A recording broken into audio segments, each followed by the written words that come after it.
Hello, this is Spellsquires MTG. Today, I'm doing a deck tech on my Endrek Sahr Master Breeder Commander deck. Because I'm an idiot, I don't have the commander, I forgot to order it, uh, so I will be putting an image on the screen to represent the card. Endrek Sahr Master Breeder is a 4 mana and black legendary creature human wizard. He's a 2/2. Whenever you cast a creature spell, for X 1/1 black throw all creature tokens on the battlefield, where X is that spell's converted mana cost. When you control 7 more thralls, sacrifice Endrek Sahr Master Breeder. This commander tells us that we want to be casting creature spells to get tokens, and then 7 or more things tells us we want to get rid of those thralls. So we're going to want to sacrifice them, deal damage when we sacrifice them. So the first category, how are you going to want to start off the game? We're going to start off by ramping, so cards like Soaring ramp us by 2, Charcoal Diamond, Prismatic Lens, Star Compass, Mindstone, and Arcane Signet all ramp us for either 1 colourless or 1 black, and they do various things. Mindstone can be sacrificed to draw a card, and Prismatic Lens can be used to cycle filter mana if we need to. Not that we do need to, as it's a mono black deck. 1 Power Stone and Palladium Mare are basically the same. They come into play tapped, or Palladium Mare has Summoning Sickness, and they both tap for 2, and they cost 3. So you can get our commander out on turn 4, and we can get some larger stuff out quicker. Summon Simulacrum, 4 mana. When it enters, you search the library for a basic land card, put it on the battlefield tapped, and shuffle your library. When it dies, you draw a card, so you can sacrifice this and get a little bit of extra value. And Burnished Heart, you pay 3, sacrifice it, and go into 2 basic lands. Lovely bit of land ramp there. So what are we going to be sacrificing? As well as our thralls, we then want a couple of extra things to sacrifice. So Reassembling Skeleton can bring itself back again from the graveyard. Doomed Dissenter makes a 2/2 zombie token when it dies. And Sazat's Will. Choose one. If you control a commander as you cast a spell, you choose both. Each opponent sacrifices a creature they control the greatest power. Bit of removal there. And then exile all cards from all opponents' graveyards. Then create X01 black thrall creature tokens for access the greatest power among creature cards exile this way. So this removes the biggest creature, removal, and is also graveyard hate if we need to deal with a graveyard deck. And it also makes us tokens. Marsh Flitter and Chittering Witch will often make us 2 to 3 tokens. Marsh Flitter will always make us 2. They're just 4 mana, right around where we want to be making extra tokens. So how are we going to want to fill up our hands? So Species Specialist, we can name Thrall with this, and whenever a Thrall dies, we will draw a card because we've named Thrall. So you can sacrifice a load of Thralls, draw a load of cards, and get a lot of value. Grim Haruspex, whenever another non-token creature you control dies, draw a card. We're not just going to be sacrificing tokens, we're going to be sacrificing some large creatures as well. So this is great, getting a lot of extra card draw. Smothering Abomination, we sacrifice creatures on our upkeep as automatic, and then whenever you sacrifice a creature, draw a card. So we're going to be sacrificing a lot of creatures in here, drawing a lot of cards like Grim Haruspex and other stuff. Skull Clamp, we can clamp this to a Thrall. It will get plus or -1, die instantly, we draw 2 cards. Disciple of Bolas enters, sacrifice a creature, you gain X life and draw X cards to extra that creature's power. You've got some creatures of larger power, you can sacrifice them and get some value off them. Then we've got some card draw spells. Silent Blood and Night's Whisper both cost 2 mana. We draw 2 cards and lose 2 life. The life loss is very negligible there. Funeral Rites, draw 2, lose 2, mill 2. Basically the same, but a couple of extra cards in our graveyard. We have some recursion spells, so this can be helpful. Village Rites, 1 black, sacrifice creature, draw 2 cards. Also, an incredibly good card. 1 mana and a creature is very little just to draw 2 cards. And one of the most hilarious cards in this deck, but it's a Citadel. You may look at the top card of your library anytime. You may play the top card of your library. If you cast a spell this way, pay life equals its converted mana cost rather than pay its mana cost. And then sacrifice 10 land permanents. Each opponent loses 10 life.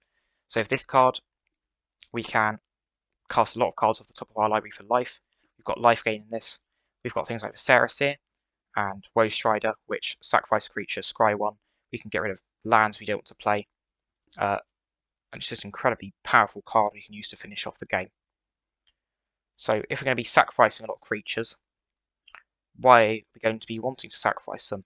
To deal damage, of course. So deport Cutthroat, 2 mana. Whenever another creature you control dies, each opponent loses 1 life and you gain 1 life. Nadia's Nightblade does the same for tokens. Bash Remembrance does the same, but makes a 1/1 human soldier.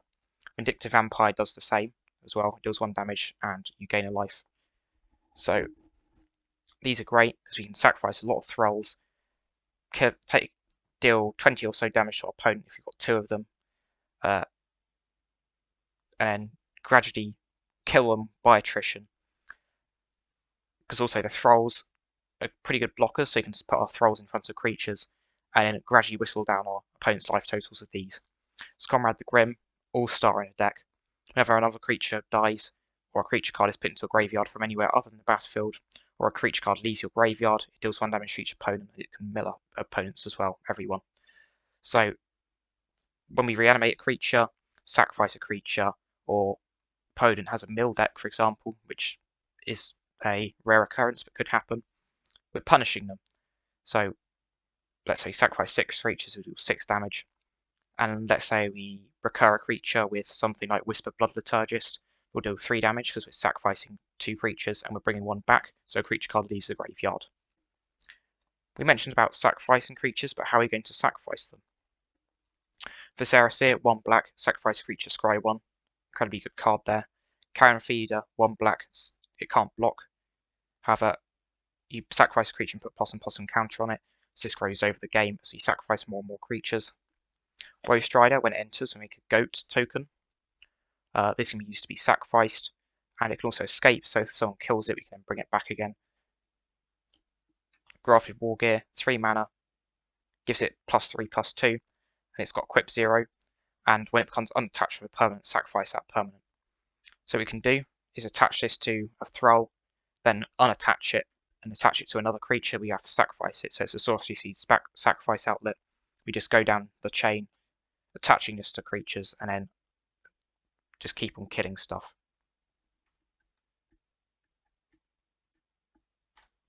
Sadistic Hypnotist, 5 mana, 2/2, sacrifice a creature.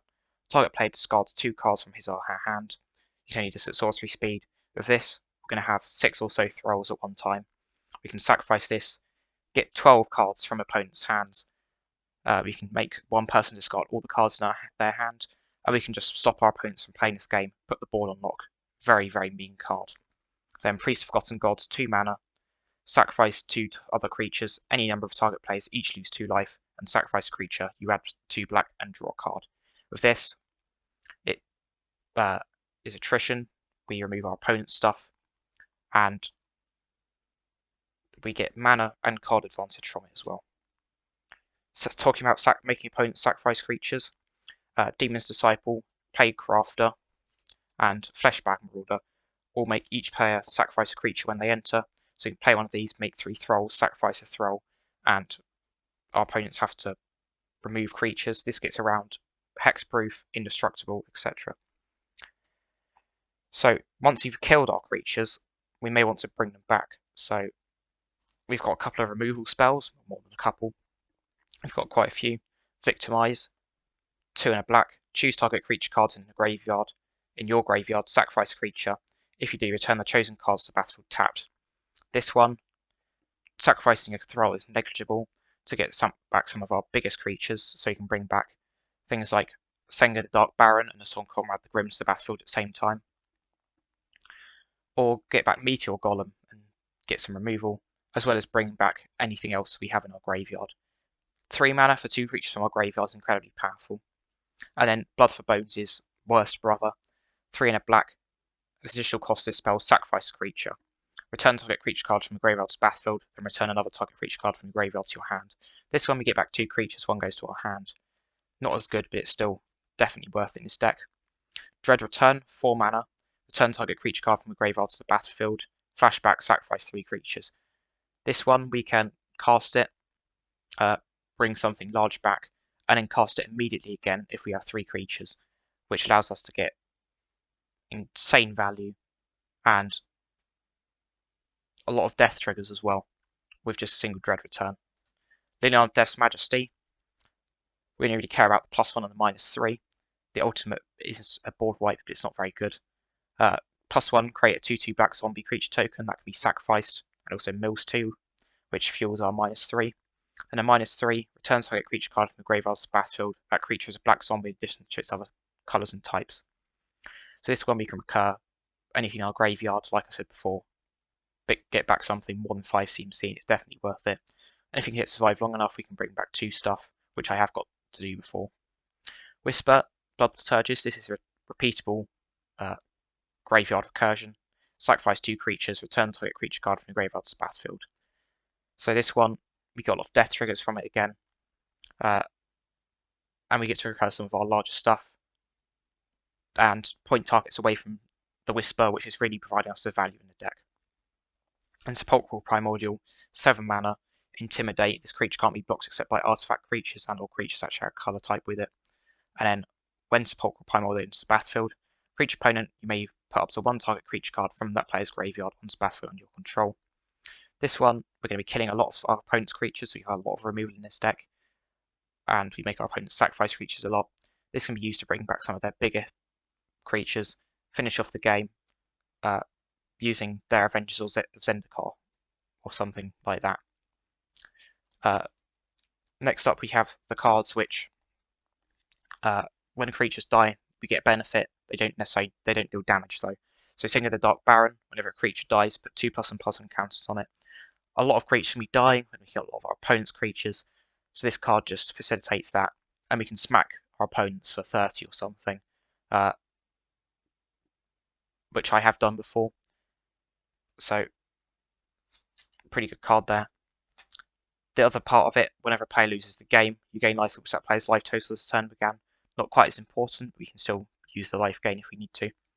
Sifter of Skulls, whenever another non-token creature you control dies, put a 1/1 colorless Eldrazi Silent creature token onto the battlefield. It has sacrifices creature add colors to your mana pool.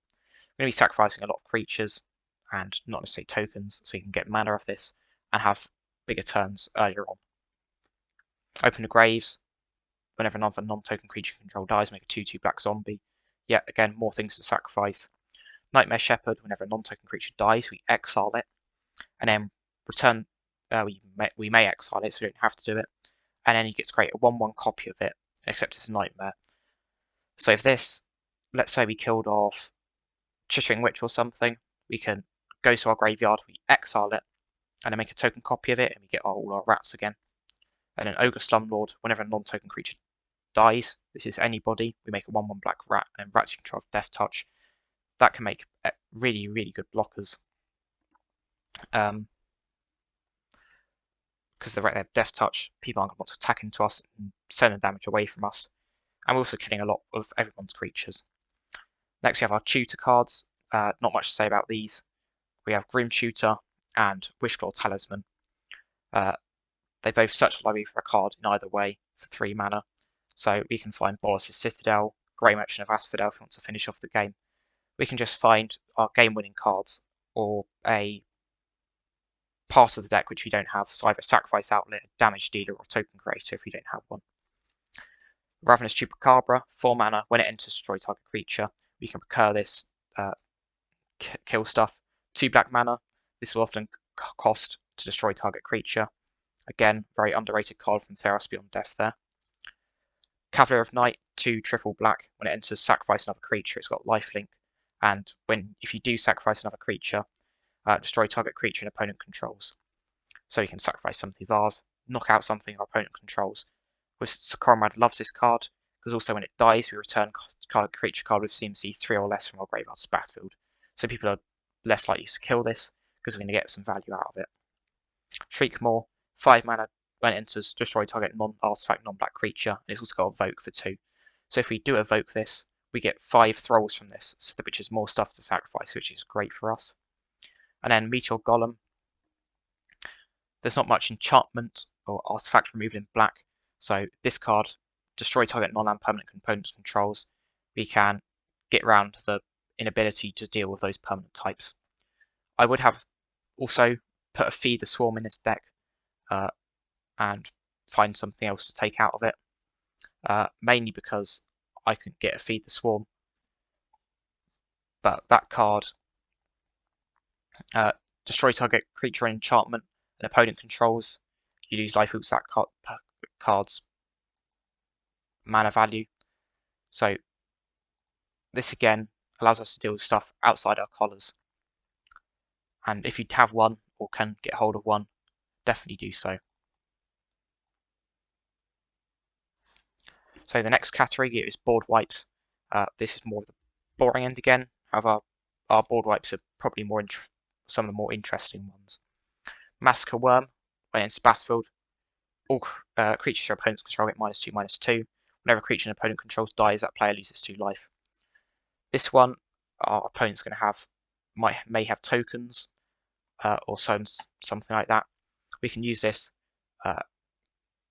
wipe their board, and make them lose a ton of life, and probably not be able to recover from it. Necromantic Selection, destroy all creatures, then return a creature card put into a graveyard this way onto the battlefield under your control, and the rest of it's not really significant, but you have to exile it. So this one we can steal commanders now, and our opponents can't do anything about it. We can steal them, and then we've got a huge advantage because we're the only one with a creature after a board wipe. Crux of Fate, destroy all dragon creatures, destroy all non-dragon creatures, so we choose one. We're going to have non-dragon creatures unless someone's running a dragon tribal deck.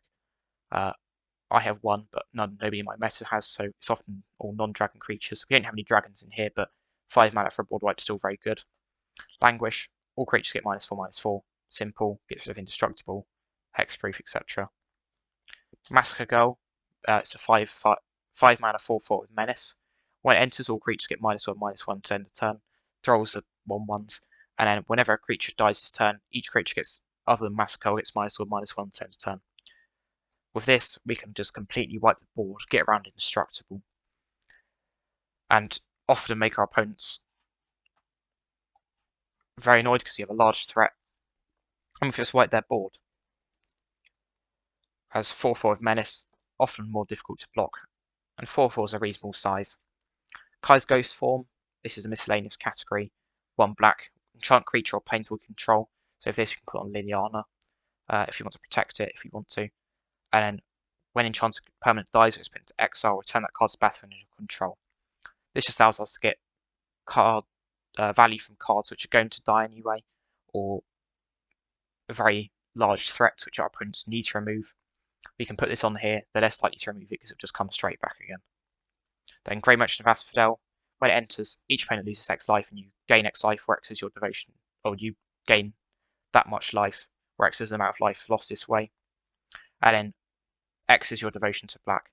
This mono black deck, we're going to have a high devotion to black. We can recur this, get it in or out of our graveyard lot, and drain our opponents completely. And of course, if we've got 3 opponents, and our devotion to black is 6, everyone's going to lose 6, and we're going to gain 18 because 18 was the amount of life lost this way. Then we've got Mirrored Landscape in the land section, which is a ramps us, goes to get 2 swamps when we sacrifice it. Temple of the False God, add 2, activates ability, you only control 5 or more lands, which is Cottage. Enters battlefield tapped unless you control 3 or more swamps, and then if it enters untapped, you may put target creature card from your graveyard on top of your library. So we're going to often have those 3 swamps. It enters untapped, we can put a creature on top and cast it on the next turn. Then to finish it off, we have 32 swamps, so 35 lands in total. Overall, this deck is around $100, so it's very, very affordable for most people. If you want to get down the cost, cut Bolas' Citadel, Grim Tutor, Massacre Worm possibly as well, because this will bring down the cost a lot, and just include more black cards which make tokens. And of course, if you want to upgrade this deck, you can do. You can have Cabal Coffers and Urborg Tomb of Yawgmoth along with an expedition map if you have the money for that. I don't personally. Another great thing to add would be a Nykthos Shrine to Nyx, where you add X mana or X is your devotion to a certain colour. So definitely great includes because it's a mono black deck if you have the money for them. Overall, this deck often gets where it wants to go. The only time it has problems is when you don't have a sacrifice outlet, even if we don't have a damage dealer, we can often find one with the amount of card draw we have. So not having a sacrifice outlet is one of the largest problems in the deck. We do have 6 ways to sacrifice creatures, along with a couple of ways extra of killing off our creatures, but those aren't explicitly sacrifice outlets, which we can do over and over again. So overall, this deck's pretty good. If you like sacrifice decks, I'd definitely recommend building it. That'll be all for today. If you enjoyed, remember to like and subscribe, because it really helps me out. So thank you for watching, and goodbye.